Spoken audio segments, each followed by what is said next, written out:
National local party के राष्ट्रीय संगठन पूर्व मेरे मंत्री चौधरी संतोष सिंह जी, पार्टी के प्रदेश के अध्यक्ष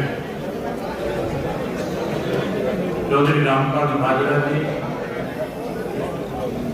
पार्टी के राष्ट्रीय वरिष्ठ उपाध्यक्ष श्री प्रकाश भारती जी, चौधरी शेरसू भट्टानी जी,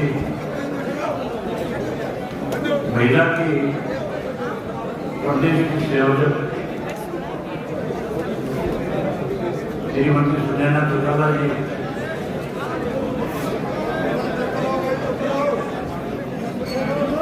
पूर्व मेरे मंत्री पूर्व विधायक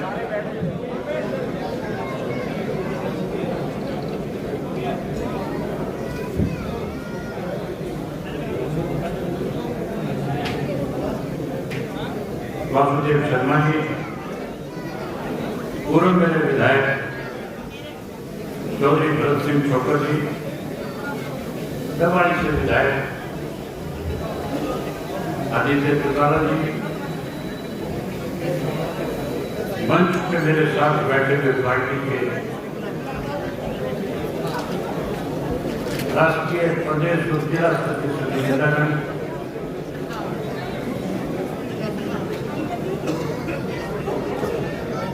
जिला फतेहाबाद इकाई के अध्यक्ष सरदार विक्रम सिंह जी भड़ोली, मैं सबसे पहले आपको नए साल की हार्दिक शुभकामनाएं देता हूँ। परमपिता परमात्मा से प्रार्थना करता हूँ कि नया साल आपके लिए मंगल का हो, शुभ का हो। नव वर्ष में आपके खेत की अच्छी फसल हो, घर में खुशहाली हो, व्यापारी का व्यापार बढ़े और इंडियन नेशनल लोकल पार्टी का संगठन प्रदेश में पूर्ण स्तर तक मजबूती के साथ खड़ा किया जाए, इसके लिए परमात्मा से प्रार्थना करता हूँ। मेरे से पहले जो साथी बोलने वाले थे, उन्होंने आपके सामने पिछले एक वर्ष में जब से भारतीय जनता पार्टी की तीसरी बार प्रदेश में सरकार में, उस एक वर्ष में क्या खोया क्या पाया, किस किस्म के एक वर्ष में हालात रहे,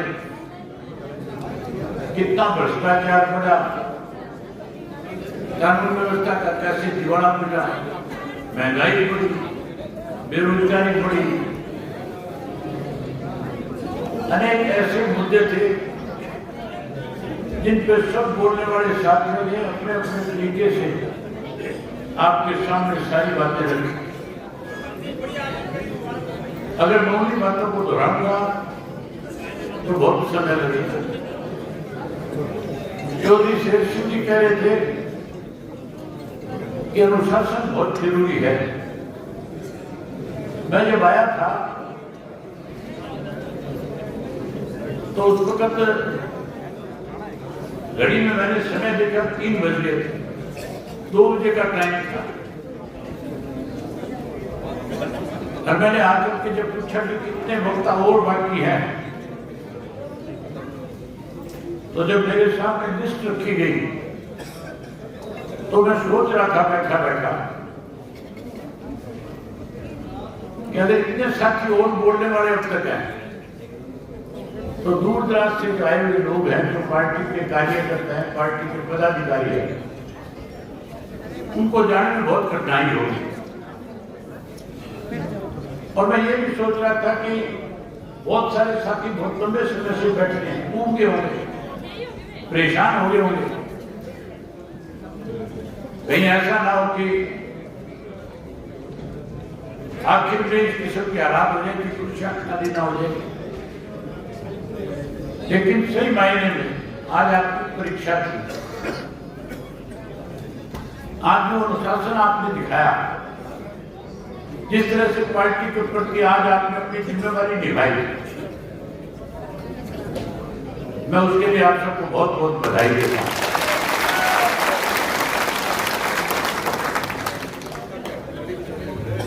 और मैं उम्मीद करता हूं कि ये जो नया वर्ष है, इस नए साल के अंदर हम संगठन पे और ज्यादा ध्यान देंगे। हम पार्टी के संगठन को जोन के सतर के ऊपर खड़ा करने में हमने जो प्रयास किया और जिसमें हमने एक मुकाम हासिल भी कर लिया है, अब अगले 3-4 महीने में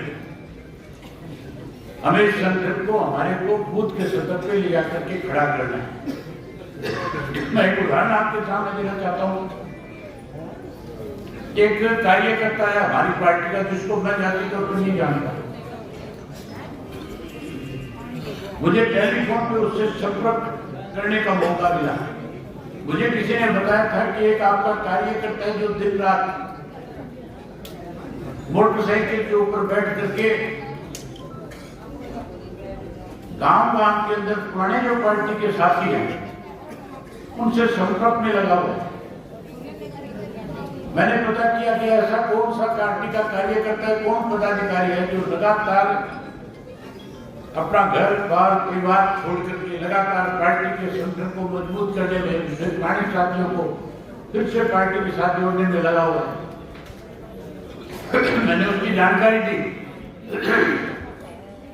दी तो मुझे पता चला कि अमित नाम का एक लड़का है। मैं भी नहीं जानता, मैंने अभी भी उसको नहीं देखा, आज यहाँ आया भी हुआ। वो जो अमित लड़का है वो शेड्यूल कास्ट है, वाल्मीकि समाज से। और हैरानी की बात है, पिछले करीब 3 महीने से उसने अब तक 5 विधानसभा क्षेत्र में एक गांव में जाकर के, शहर के जो कस्बे हैं उनके एक वार्ड में जाकर के पार्टी के जो पुराने साथी हैं उनके साथ मेरी टेलीफोन पे बातचीत कराई। उन सबको उसने कहा कि मैं उनकी तरफ से आपके पास आया और मैं चाहता हूं कि आप पार्टी में फिर से सक्रिय हो। आपको सुनकर के हैरानी होगी, मैंने जिस भी गांव के कार्यकर्ता से बात करी, उस कार्यकर्ता ने बहुत खुल करके ये कहा कि चौधरी साहब अब हमारी जिम्मेदारी है, हम अपने गांव में बूथ के सतर के ऊपर इंडियन नेशनल लोकदल पार्टी को फिर से उसी सतर पे लेकर के खड़ा कर देंगे जैसे 1987 में थी। ये तब संभव है जब हमारा एक कार्यकर्ता जो है इसको अपना मिशन बना करके आगे बढ़े। मैं उम्मीद करूंगा कि आज इस प्रदेश कार्यकारिणी की बैठक में जितने साथी आए वो आज इस बात का संकल्प लेकर के जाएंगे कि हमें जो जिम्मेवारी पार्टी ने दी है, संगठन ने दी है, हम उस जिम्मेवारी को और अच्छे ढंग से मजबूत करके उठाने का काम करेंगे। करोगे इस काम को? अगर इस काम को करोगे तो फिर ये मान करके चलो जो मिशन आपके मन में है, तो सोच आपने बना रखी है कि हमने 2029 के अंदर फिर से चौधरी देवराज जी के सपनों की, चौधरी देवराज जी के नीतियों की सरकार बनानी है। फिर आपके उस मिशन को कोई रोक नहीं सकेगा। फिर 100% आपकी सरकार 2029 में बढ़ जाएगी। उसका एक सबसे बड़ा उदाहरण है, आज हर व्यक्ति जो है कांग्रेस से भी दुखी है, भाजपा की सरकार से परेशान है और झूठ और लूट की दुकान को बंद कर चुके हैं। एक दुकान बंद होगी कि नहीं होगी? क्या है अभी छोटी मोटी दुकान खाली होगी। खाली भी नहीं, ताला भी तोड़ के ले गए। हम कांग्रेस से भी परेशान हैं।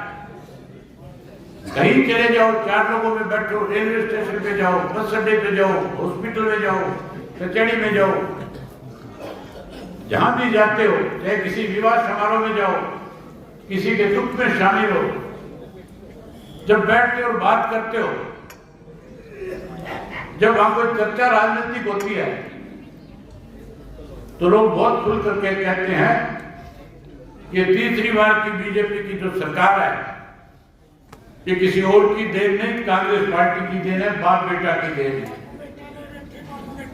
उन बाबू बेटों पे सीधा आरोप लगता है और लोग फिर खुल करके बताते हैं कि कैसे इन लोगों ने इस सरकार को बनाने में बड़ी जिम्मेवारी निभाने का काम किया, बड़ा षड्यंत्र तय किया।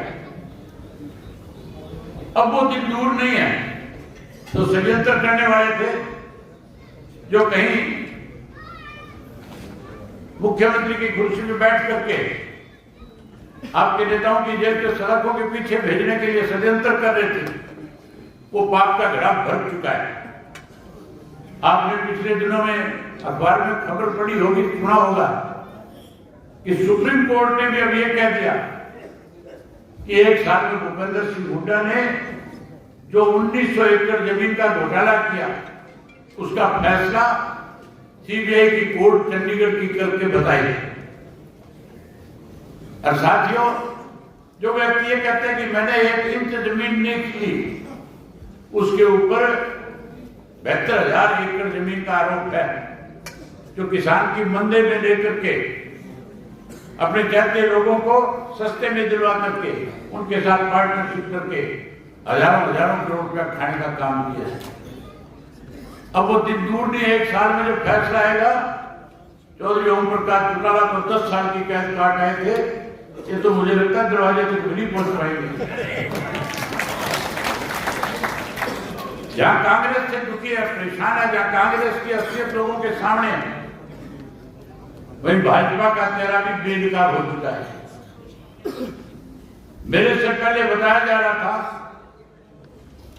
कि भाजपा का कोई पदाधिकारी, कोई मेंबर पार्लियामेंट, कोई एमएलए और कोई मिनिस्टर, चाहे कोई भूतपूर्व मंत्री है, चाहे कोई मौजूदा मंत्री है, आज सारे के सारे लोग जो है पूर्ण रूप से आज या तो अवैध कॉलोनियां काट रहे हैं, और अगर कहीं अवैध नहीं काट के कहीं लाइसेंस ले रखे हैं तो फिर कहीं अपने बच्चों के नाम से, कहीं रिश्तेदारों के नाम से, एक कौन सी है वो योजना इनकी, दीनदयाल उपाध्याय, जिसका नाम सुना तुमने कभी? दीनदयाल कौन था? गूगल पे जाकर के पढ़ करके देखना, जिस दीनदयाल के गुणगान ये लोग करते हैं, वो दीनदयाल किन हालात में मौत के हवाले हुआ था। जब उसको पढ़ोगे, जब उसकी हिस्ट्री को जानोगे, समझोगे, तब आप समझ जाओगे कि भारतीय जनता पार्टी की सोच किस तरह की है। गूगल में पूरा का पूरा विवरण दिया हुआ है, उसको पढ़ करके जरूर देखना। कोई दीनदयाल के नाम पे कॉलोनियां काट रहा है, कहते हैं कि सस्ते हैं, लेकिन एक प्लाट 500, 200 गज का जो है लाखों रुपए में बेचा जा रहा है। अपने चैत्रों के जेबें भरी जा रही है। किस तरह से दोनों हाथों से प्रदेश को लूटने में प्रदेश की सरकार लगी है, रोजगार देने में नहीं, लूटने में लगी हुई। प्रोफेसर संपत सिंह जी ने आपको बताया था कि किस तरह से एक डिपार्टमेंट के अंदर 1500 करोड़ रुपए का घोटाला हुआ है। ये तो एक डिपार्टमेंट का है। मैं जब विपक्ष का नेता था तब मैंने बहुत सारे ऐसे घोटाले इस प्रदेश में हुए जिनको उजागर करने का काम किया था। कैसे नशा इस प्रदेश में बेचा जा रहा है, यहां तक भी मैंने बताया था उस वक्त की सरकार को, मनोहर लाल खट्टर को, कि किस पोल के नीचे खड़े होकर के लोग नशे के कारोबार में शामिल हैं, किन लोगों का उनको संरक्षण है। जहां हरियाणा को नशे की चपेट में जाकर के खड़ा करा दिया, हमारे युवा का भविष्य खत्म कर दिया, वहीं उसके साथ साथ साथियों आज बेरोजगारी चरम सीमा पे पहुंचा दी। आज बीजेपी से लोग परेशान है, दुखी है, इस सरकार को भी बदलना चाहते हैं। इसलिए लोगों की निगाह आज केवल और केवल इंडियन नेशनल लोकदल पार्टी पे टिकी हुई लगी हुई है। मैं ये बात इसलिए कह सकता हूं कि जिस अमित लड़के का जिक्र मैंने किया था, खरक गांव का रहने वाला है, खरक पूर्णिया का है,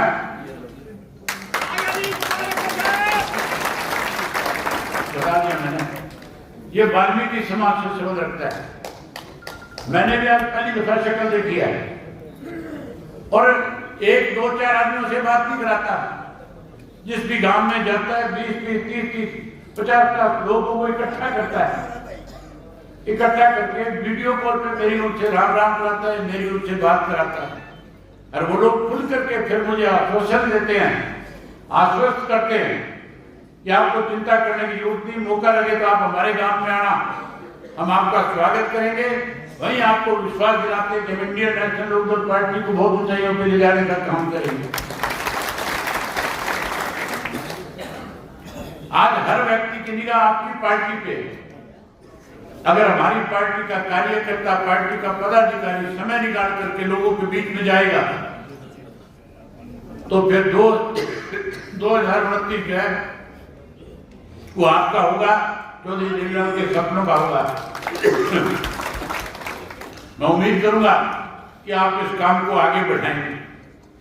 जहां आज आप नए सिरे से संगठन की जिम्मेवारी लेकर के जा रहे हैं, वहीं आप इतनी बड़ी संख्या में आज आकर के आपने चौधरी संपत सिंह जी को जो मान सम्मान दिया, जो इनका स्वागत किया, मैं भी आपके साथ शामिल होकर के इनका स्वागत करता हूँ, मेहनत करता हूँ और उम्मीद करूंगा कि चौधरी ओम प्रकाश चौटाला जी का जिस तरह से हमें आशीर्वाद मिलता था, जैसे वो हमें रास्ता दिखाने का काम करते थे, जैसे वो पार्टी और संगठन को कैसे और मजबूत किया जाए उसके लिए हर वक्त चिंता करते थे, हम इनकी अगुवाई में इस काम को आगे बढ़ाने में सक्षम हो, इसके लिए इनके आशीर्वाद की पूरी पार्टी को जरूरत है। मैं उम्मीद करूंगा आज जिस किस्म के हालात, आज जिस तरह की भीड़, जिस तरह का आज आपने यहां बैठ करके सबको सुना, मैं ये बात खुल करके प्रेस के साथियों से कह सकता हूं। मैं तो ये मानता था कि इंडियन नेशनल लोकदल पार्टी का ग्राफ सोनीपत में, रोहतक में, झज्जर में उस तरफ से अब के बाद बढ़ना शुरू हो रहा है, लेकिन आज की आपकी हाजिरी देख करके कह सकता हूं कि फतेहाबाद, सरसा, हिसार, यहाँ इंडियन नेशनल पार्टी का वर्चस्व होगा, कोई नहीं रोक सकेगा। आने वाले समय में आपकी सरकार बने, यही परमपिता परमात्मा से प्रार्थना करता हूँ। और मेरे पास एक लिस्ट दी गई है जिसमें आज नए साथी शामिल हो रहे हैं, मगर एक एक का नाम पढ़ूंगा तो 2 घंटे लग जाएंगे। जिन जिन साथियों के नाम मुझे रतिया हल्के की तरफ से दिए गए हैं, जो खन्ना साहब ने मुझे दिए, 52-57 नाम है, मैं इन सब साथियों का पार्टी में स्वागत करता हूं, अभिनंदन करता हूं। जो पहले गौरव संपत सिंह जी ने नाम पढ़े थे, उन सबका भी स्वागत और अभिनंदन है। जो साथी पार्टी में शामिल हुए, मैं उन्हें विश्वास और भरोसा दिलाता हूं कि पार्टी में आपको पहले जिस तरह का मान सम्मान था, उससे कहीं बढ़ करके आपका मान सम्मान करेंगे। आप उम्मीद करेंगे कि आप और मेरे साथी को जोड़ने का काम करोगे। यही बात आपसे करने आया था। मन बहुत था कि और बहुत सारी बातें करें, लेकिन मुझे भी चंडीगढ़ जाना है, आपको भी लंबा जाना है सबने, इसलिए आप सबने मेरी बात सुनी। आप सबका बहुत धन्यवाद। जय हिंद।